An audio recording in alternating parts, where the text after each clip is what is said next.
الجو البرد ده مش محتاج حاجات ساقعة، محتاج حاجات دافية.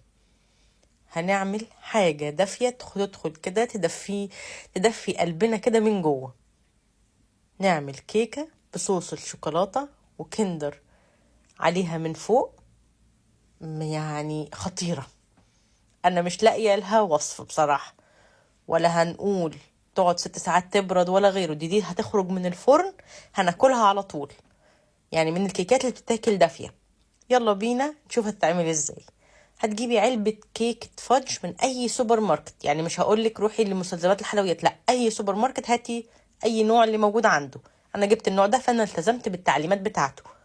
ده الكيس عليه 3 بيضات وفانيليا ونص كوباية زيت وكوباية الا ربع مية. طبعا النوع اللي انا بستخدماه، انتي لو هتجيبي اي نوع تاني يعني اتبعي بالتعليمات بتاعته. وهتضربيها باي حاجة، مضرب عادي، مضرب كهرباء، خلاط، هاند بلندر، اشتغلي باي حاجة. وبس ده كله، والفرن بتاعك شغال على درجة حرارة 180 عشان يسخن. طبعا احنا هنا خلصنا، لازم اجيب السباتيولا اقلب لحسن يكون بس في حاجة من تحت مش متقلبة. ولازم طبعا احط التاتش بتاعي. هو حطيت معلقتين نسكافيه. حلو كده، ده كده حلو. هنقلب وهنجيب الصواني بتاعتنا. انا جبت صينيتين، واحده اللي بعمل فيها الكنافه، حتى الطبقه بتاعتها يعني رفيعه، سمكها يعني علوها رفيعه. انا طبعا دهنها بشويه زيت بس. بصي حطيت قد ايه؟ اقل حتى من نص الكميه، والباقي حطيته في صينيه بورسلين. انتي استخدمي اللي انتي عايزاه. انا عشان كنت عايزه اللي في بتاعه الالومنيوم دي، كنت عايزاها رفيعه. وهنجيب طبعا عمود الشيش طاووق، هشتغل بيه كده. لازم اعمل الحركه الدائريه دي، واروح مدخلاهم الفرن. مش هيكملوا من 20 ل 25 دقيقه. هعمل الجناش بقى بتاعي كوبايتين شوكولاته بلجيكي. لازم هنا بقى الشوكولاته تكون حلوه قوي. على كوبايتين كريمه. الكريمه طبعا انا اهو شايفه البخار، انا مسخناهم على النار. يا اما تاخديهم كلهم على بعض تحطيهم على بعض وتروحي عاملاهم على حمام مائي. انت عندك الاوبشنين دول، اشتغلي بيهم. او تحطيهم في الميكروويف. انا بالنسبه لي بحب الطريقه دي. اسخن الكريمه اروح حطها هي على الشوكولاته بتسيح على طول بصراحه يعني، وطعمها حلو قوي الشوكولاته البلجيكي. طبعا هنا خرجت وهي سخنه. هجيب طبعا نص كوبايه حليب على كل صينيه. انا ما استخدمتش حتى الكوبايه، انا على طول اخدت كده من الازازه. يعني هي بقولك من اسرع الكيكات واسهلها.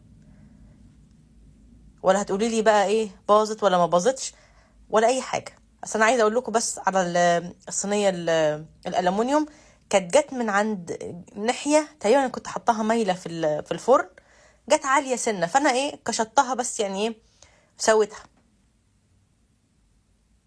وما رميتهاش، سويتها وحطيتها على الناحيه التانية، على الناحيه اللي ما كانتش عاليه قوي. هاجي هنا هقسم بقى طبعا الجناش ما بينهم الاتنين. انا كده خلصتها. وتاكليها لغايه كده ممكن تاكليها خلص عادي. بس طبعا لا، احنا لازم نعمل كده شويه حركات كده من على الوش. هجيب شويه نوتيلا بيضه، ممكن تجيبي شوكولاته بيضه تسيحيها. انا جبت نوتيلا بيضه. هعمل شويه خطوط كده، يعني مشيهم كده عشوائي، يعني مش لازم بالترتيب. همشي كده بقى خطوط. هعمل في الصينيتين، وبعدين نروح مقطعه الكندر وحطاهم طبعا عليها. انا هنا حطيت حته كندر، بعدين افتكرت ان انا ما عملتلهاش الخطوط دي، قلت خلاص خليها زي ما هي الكندر، واعمل بقى الخطوط حواليها. هجيب بقى طبعا العود الشيش طاووق، هبقى ماشيه جايه ماشيه جايه. بس هتعملي كده شكل يعني. هنا نفس الحكايه. وهجيب بقى طبعا هنا دلوقتي زي ما قلت لكم الكندر، اروح مقطعاها كده بالنص وحاطه. وبعدين فرنك خلاص هو انت قفلتيه بس لسه دافي. هتاخدي الصينيه وتروحي حطها في الفرن.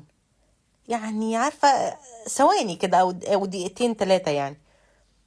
ولو فرنك سخن قوي يعني، بس يعني يعني مش هتحتاجي غير دقيقة او يعني 30 ثانية، لغاية بس لما الكندر تحسيها ساحت.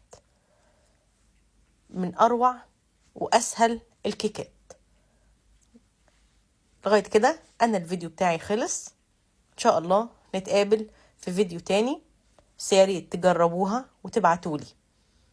بصي حتى وانا بقطعها كانت جايه فلافي على الاخر. وعلى فكره وانا باكل في الصينيه الالومنيوم دي، انا اكلت اول مره اكل من الصينيه على فكره، فسرحت. فانا فعلا هنا المره دي انا اكلت بجد يعني، وقعدت اكل لغايه اما افتكرت ان انا بصور. ان شاء الله نتقابل في فيديو تاني.